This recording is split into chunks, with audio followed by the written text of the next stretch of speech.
Konnichiwa and welcome to episode 31 of the Leadership Japan podcast, and I am your host in Tokyo, Dr. Greg Story, president of Dale Carnegie Training Japan, and much more importantly, you are a student of leadership, highly motivated to be the best in your business field. If you would like your own access to 102 years of the accumulated wisdom of Dale Carnegie Training through free white papers, guidebooks, reports, training videos, blogs, course information, plus much, much more, then go to japan.dalecarnegie.com. Today's topic is the 11 R's of handling mistakes. Mistakes.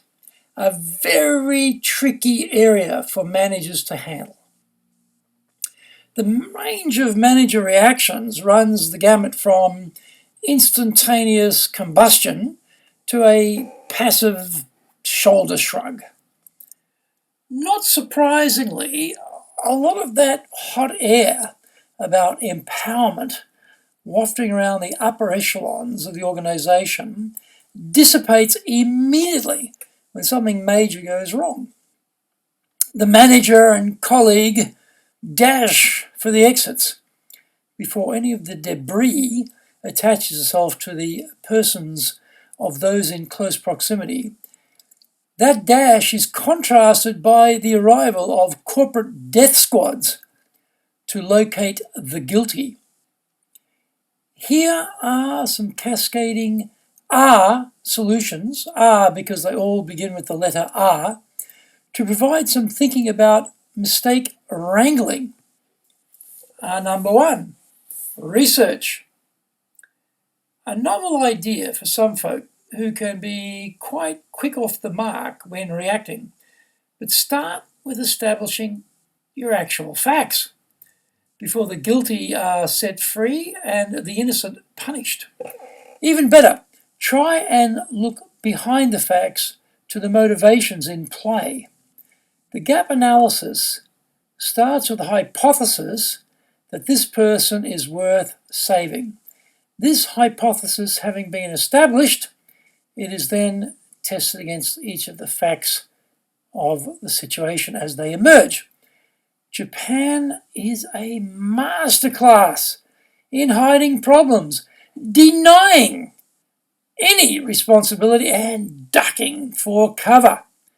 Expect you will have to dig hard to find out what really happened and why. Our next R is R for rapport. Hopefully there is an existing reservoir of goodwill and mutual trust built on fair treatment over a long period of time between the person in question who's made the mistake and their manager. What's that you say? You don't have any of these items in place with your current team member in question? Well, that will need a separate podcast in its own right to thrash that one out. For the rest of you, try putting the guilty party at ease and do your best to reduce their anxiety. Begin with honest appreciation supported by evidence. Fake smiles, insipid false praise, the dagger clothed are all to be avoided. Instead, look for the aspects of the individual's work behavior that has been observed that warrants appreciation. Start searching for the glass half full bits associated with this team member. After all, none of us are 100% perfect nor 100% evil. Well, very few are 100% evil. The next R, reference the mistake or issue. Focus on the problem, not the person. Play the ball, not the player, to use a sporting analogy. In your discussions, try using we rather than you and constantly depersonalize the problem. You might recall it wasn't Houston, you have a problem. Try phrases such as, We have to find ways to fix this. We all need to uncover the underlying issue. We need complete transparency and honesty to resolve this completely. The most effective perspective is that the action was wrong, not the person who made a mistake. Let them explain what happened. At this stage, we are gathering facts and information, identify what needs to be fixed immediately and for the future. Really focus and listen carefully for acceptance of responsibility. This will completely determine the next steps. By the way, keep calm as the sequence leading up to the train wreck unravels before your eyes. Over the years, dealing with various staff compliance violations, my biggest insight was early admission and acceptance of the problem led to the minimum bloodshed. Efforts to hide the error seem to miraculously puff the problem up to enormous proportions. In short order, the whole thing then blows up and the person is no longer recoverable. Our next R, restore performance. Reduce or eliminate the consequences of the error. Resolve to try to eliminate a reappearance and restore the person back to performing again. If the team member accepts responsibility, we go into effective questioning, not interrogation, active listening, and personal coaching.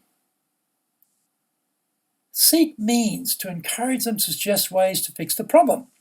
It is critical to get them involved in the decision-making process so that we can reinstall ownership. On the other hand, for the employees who don't take responsibility, the performance expectations of the manager need to be restated. Apply coaching on the importance of responsibility, moving toward the full restoration of their accountability for the mistake. Our next R, reassure. Mistakes, errors, slip-ups, failings, etc. negatively affect our level of confidence. Going forward, their challenge spirit to embrace the new and different sails right out the window. As managers, we need to keep the organization surging ahead, and so we need to get this team member back on track. Assure them of the importance of the role they are playing and their value to the organization. Clear expectations and clear communication of our belief that they can still play an important role need to be explained. They have to be assured that the organization is behind them and will continue to provide a career path for them. Expect this will be a difficult sell because cynicism rules. Next R, retain. It is not simply a matter of retaining the person on the payroll. Retain their motivation and commitment. Be aware of the influence this has on the rest of the team. Everyone is observing and thinking, but for good fortune, there go I. They want to see what the manager does and know what they can expect if it ever happens to them. Never forget, you are a manager of Japan's Olympic-level representation in boss watching. Your every nuance is read far and wide and usually misinterpreted.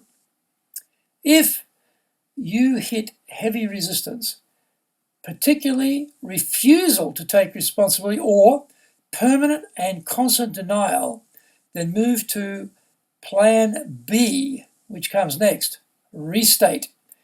Restate the facts, stress the seriousness of this mistake, revisit the policy of the organization, and recount the remedy to the issue. At this point, they are given a fresh chance to reflect, correct, and move forward. Next are reprimand.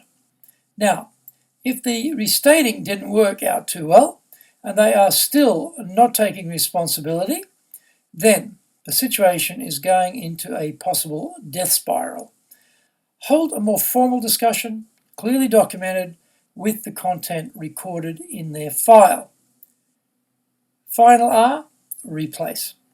Well, if Plan B, just discussed, hasn't worked and there is no progress on the accountability front, then, well, we have to move to Plan C.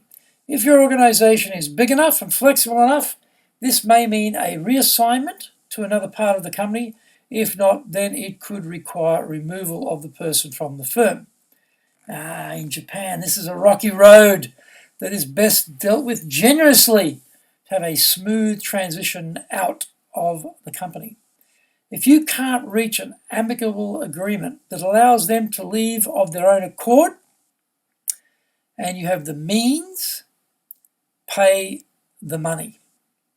The collateral damage will be less, the time involved will be less, your lawyers won't be buying that charming villa near Firenze in Tuscany on the proceeds, and the wear and tear will be a lot less on everyone, especially you. If you don't have the money, good luck. You are entering a war zone called the Japanese legal system, where there will be casualties on both sides.